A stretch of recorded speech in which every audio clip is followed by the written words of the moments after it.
በስመ አብ ወወልድ ወመንፈስ ቅዱስ አሐዱ አምላክ አሜን። ይቅርታው ቸርነቱ ለዘላለም በእውነት ለሁላችን ይደረግና ይደረገልልና ጌታችን አምላካችን መድኃኒታችን ኢየሱስ ክርስቶስ ያደረገው ታምር ይህ ነው። አባታችን ተክለ ሃይማኖት በከተታ አውራጃ ባለው ገዳም ሳለ 3 ጊዜ ተክለ ሃይማኖት ተክለ ሃይማኖት ተክለ ሃይማኖት ብሎ ከሰማይ ቃል ጠራው። ብፁዕ አባታችን አቤቱ እኔ አገልጋይህ ንሆኝ አለው። እግዚአብሔር ቃል እንደሆነ ያውቋል ከዚያም እንደ ቀድሞ ብዙ ምርኮ ታገኘኝ ዘንድ እንግዲህ ከዚህ ተነስተህ ወደ ዳሞት ሂድ።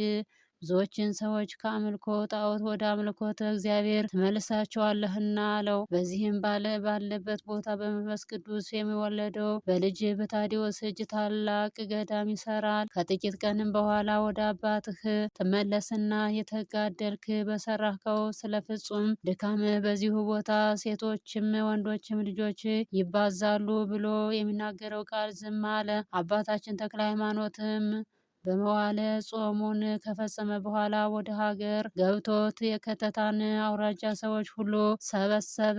እኔ ፈጣሪዬ ወዳዘዘኝ ቦታ እሄዳለሁና ባስተማርኋችሁ ትምህርት ጌታ ኢየሱስ ክርስቶስን በማመን ጸንታችሁ ኑሩ። እሱ ቢፈቅድልኝ ኋላ ወደ እናንተ ተመልሼ እመጣለሁ አላቸው። የዚያችን ሀገር ሰዎች ሁሉም አባታችን ሆይ ለማን ጥለህን ትሄዳለህ? አዲስ አማኞች ነንና ከሃይማኖት ዝናምስ ማን ያጠጣናል? የሚያቃጥለ በቆላ ውሃይ ውስጥ እንገኛለንና በነፍስ በስጋ የሚጠብቅ እንዳንተ ያለ አባት የት እናገኛለን? እያሉ አለቀሱ። አባታችን ተክለ ሃይማኖትም የፈጣሪ የኢየሱስ ክርስቶስን ትእዛዝ እተላለፍ ዘንድ ይቻለኛልን? ልቤን ስለምን ትሰብሩታላችሁ? እናንተስ እግዚአብሔርን በማምለክ ጸንታ ኖሮ እሱ የምትፈልጉትን ሁሉ ያደርግላችኋል። በእግዚአብሔር ያመነ ምንም የሚያመጣው ነገር የለምና አላቸው። እነርሱም አባታችን ሆይ በስጋ ብትለየን በመንፈስ ቅዱስ አትለየን፣ በእግዚአብሔር ዘንድ ሁነኛ መመኪያ ነህና ይህንንም ብለውት ጽኑ ልቅሶን እያለቀሱ ሸኝተው ሰደዱት። ቅዱሱ አባታችንም ጎዳናውን ይዞ ሄደ። ሲሄድም ለእጁ በትር ለእግሩ ጫማ አልያዘም ነበር። በዚያችም ቀን ባደረበት ቦታ ጌታችን ኢየሱስ ክርስቶስ ተገልጾ እንዲህ አለው። ወዳጄ ተክለ ሃይማኖት ሆይ እኔ ካንተ ጋር ስለሆንኩ በሄድክበት ሁሉ አትፍራ። ወደምትሄድባትም ሁሉ የምትቀመጥባት የብርሃን ሰረገላ ይሁንልህ። ወንጌልን ያስተማር ህዝቡን በእኔ ስም አሳምን። ይህንንም ከነገረው በኋላ ከእሱ ተሰወረ። ከዚያችም ቀን ጀምሮ የብርሃን ሰረገላ እየተቀመጠ የሸዋውን ክፍለ ሀገር ሁሉ የዞረ እግዚአብሔር የጌትነቱን ክብር የምትናገር ወንጌልን አስተማረ። ወደ አስቄጥስም ወደ እንስድስቴም ወርዶ ዊፋት ወደሚባል ተራራ ላይ በወጣ ጊዜ በተራራው ላይ አጋንንት እየገደፉ ሲጨፍሩ አገኛቸው። ድምፃቸውንም ወደ ጦርነት እንደሚገሰግስ እንደ ፈረስ ኮቴ ነው። እንደ ውሻና እንደ ዝንጀሮ ጉርጥ ይንጫጩልሃል። የሀገሩ ሰዎች ግን ያመልኩአቸውና ይሰግዱላቸውም ነበር። ብዙ አባታችንም ሰማይና ምድር በሰማይ በምድርም ያለውን ሁሉ ለእግዚአብሔር መስገድ ሲገባችሁ ለርኩሳን አጋንንት ለምን ትሰግዳላችሁ? አላቸው። እነርሱም ፈጣሪያችን በዚህ ካልሰገድንለት ዝም ይለናልን? ካልሰዋንለትስ ወንዶችና ሴቶች ልጆቻችን ይገድልብናል፣ ሕዝብ ገንዘባችንና ሀገራችንን ያጠፋብናል። ስለዚህም እንሰግድለታለን እንገዛለታለን አሉት። ብፁዕ አባታችን እኔ አየው ዘንድ አምላካችሁ ወዴት አለ? አላቸው። እነሱም ሌሊት በሆነ ጊዜ እሳት ለብሶ በጅብ ተቀምጦ እንደ ክረምት ጉድጓድ እያሰማ ይመጣል። በግራ በቀኝም በጅብ ተቀምጦ ሰልፈኞች ከቡታል። ሁሉም ባፋቸው እሳት እያናፋ ይመጣሉ አሉት። አባታችን ተክለ ሃይማኖትም በእውነት ርኩስ ነው፣ ይልቁንም ከፈረሶቹ እሱ የረከሰ ነው። ቢመጣ እስኪመሽ ድረስ እንጠብቀውና ያሸነፈኝ እንደሆነ እሰግድለታለሁ። እኔ ያሸነፉት እንደሆነ ግን ለእኔ ለፈጣሪ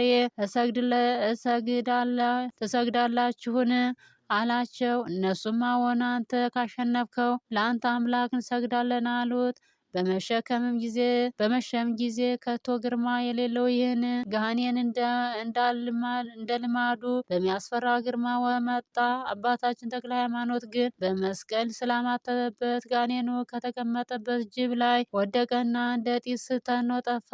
ከእሱም ጋራ የነበሩ አጃቢዎች ሁሉ ከቦታችን አስወጥቶ የሚያሳድደን ማነው እያሉ ማነው እሱ እያሉ ከጅቦቻቸው እንደ ተቢያ ተነው ጠፉ።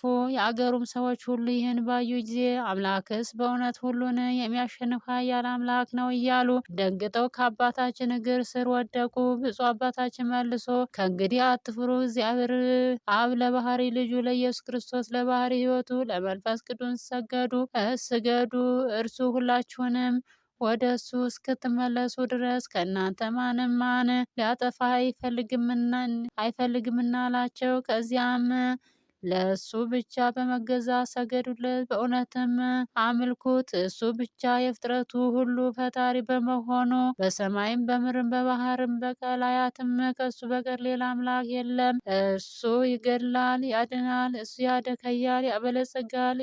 እሱ ያዋርዳል፣ ያከብራል። ለእሱ ምንም የሚሳነው ነገር የለም። የዘላለም ሕይወት ታገኙ ዘንድ እንደነዚህ ያለ ንጉሥ ተገዙለት፣ እመኑበትም። ይህንና የመሰለውን ሁሉ ብፁዕ አባታችን ተክለ ሃይማኖት እስኪነጋ ሲያስተምራቸው አደረ። አባታችን ተክለ ሃይማኖትም ፈጽማችሁ በእግዚአብሔር ካመናችሁ በምንም አይነት አያሸንፋችሁም። ይህን ጋኔን ደካማ ነውና አሁንም የፈጣሪ ኢየሱስ ክርስቶስን ኃያል ታዩ ዘንድ ሄዳችሁ ለሀገሩ ሰዎች ሁሉ ንገሩና የታመመበት በሽተኛውን ይዞ ይምጣ። እሱ ዋጋ ሳትወጡባት በነፃ ያድናችኋልና አላቸው። እነርሱም እየሮጡ ሄደው ለሀገሩ ሰው ሁሉ ነገሩና ሰዎቹንም በእነሱ ዘንድ ያሉትን በሽተኞች ሁሉ ሰብስበው ይዘው ወደ እሱ ሲመጡ ገና ከአባታችን ከተክለ ሃይማኖት ሳያደርሷቸው በሩቅ ባዩት ጊዜ አንተ ክፉ ሰው የከታንና የጽላልሽን አውራጃ የተውህልህ አይበቃህምን? ከዋልክበት አላሳድር ካደርክበት አላውልም በማለት ከዚህ ደግሞ ልታሳድደን መጣህን? እንግዲህ ዘወትር እየተፋጠጥህ የምትከታተለን በእግርህ እየሄድክ ነው ወይስ በነፋስ ሰረገላ እየተቀመጥክ?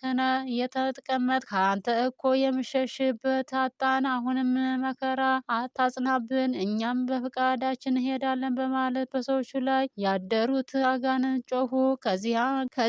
ከዚህ ወደዚያች ሀገር አንመለስም እያሉ በማመንና በመገዛት በጥቁር ባሪያና በዝንጀሮ አምሳል ከበሽተኞቹ እየወጡ ሸሽተው ከገደል ገቡ።